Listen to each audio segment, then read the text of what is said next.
Hello again. I've got a very special friend with me today. Her name's Ruth, but she's a bit shy. Could you say hello to Ruth? Could you shout a little bit louder? And try again, because she's very shy when she meets new people for the first time.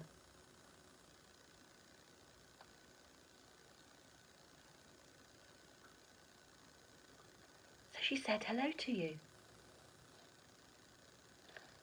It could do, Ruth. Do you know what Ruth said? Ruth asked if we could have a story. What do you think? Yes, let's have a story. Ruth has just reminded me about the craft activity. If you ask an adult to print out the sheet and cut out and perhaps colour and make the trumpet with you, you could pretend to blow the trumpet during our story.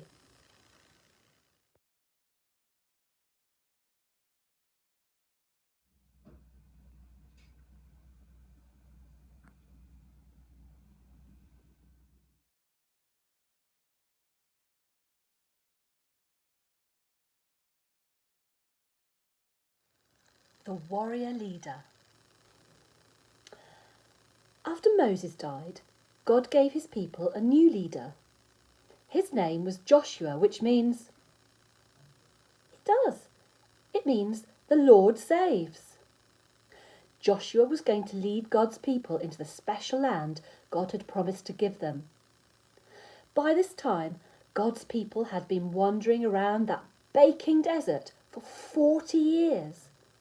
So you can imagine how sick they were of sand and anything yellow, and tents and walking and being hot. And how happy they were when they reached the edge of the desert and to see their beautiful new home right there in front of them, all cool and green and lovely. There was only one problem. Jericho. That's right, Jericho. Jericho was a city, but it wasn't just any old city. It was a fortress, and it stopped anyone from getting into the land.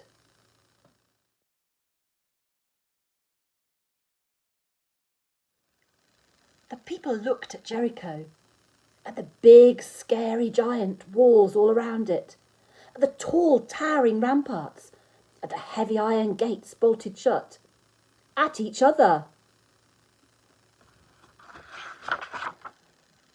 What would they do? No one knew. But God knew, and God told Joshua what to do. But Joshua must have looked surprised, because it was a very odd battle indeed. Then God made his people a promise. I will always be with you, and I will never, ever leave you. If you do what I say, your lives in the new land will be happy, and everything will go well. So Joshua gathered his army together. They had swords and spears and shields. The plan wasn't about fighting. It was about trusting and doing what God said. Joshua's army went marching, marching, marching, marching, marching, marching round the city, day after day after day.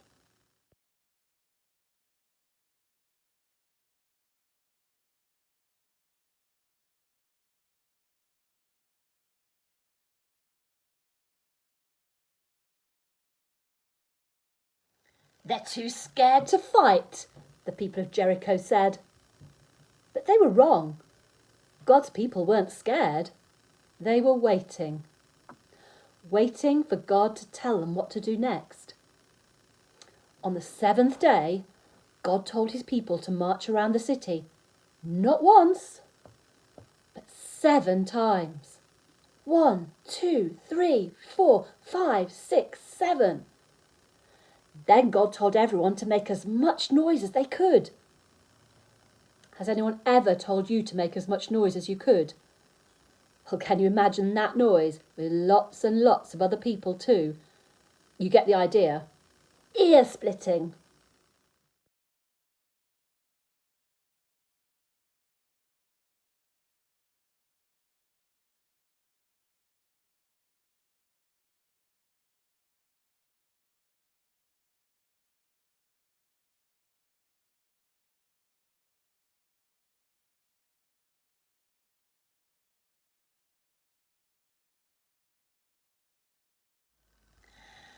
And as it turned out, stone-splitting too, because the huge, strong walls of Jericho just crumbled to the ground as if they were made of sand.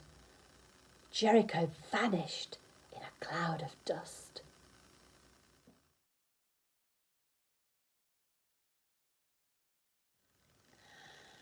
So it was that God's people entered their new home, and they didn't have to fight to get in. They only had to walk. Joshua said, "God has brought you safely here. Now will you do what he says?" Everyone said, "We promise." "Only God can make your heart happy," Joshua said, "so don't pray to pretend gods." "No," they said, "never." I'm afraid they didn't keep their promise.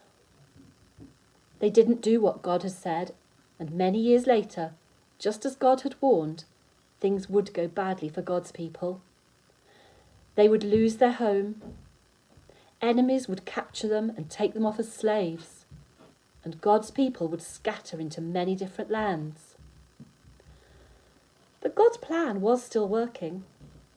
One day, he would give his people another leader and another home. But this home, no one could ever take from them.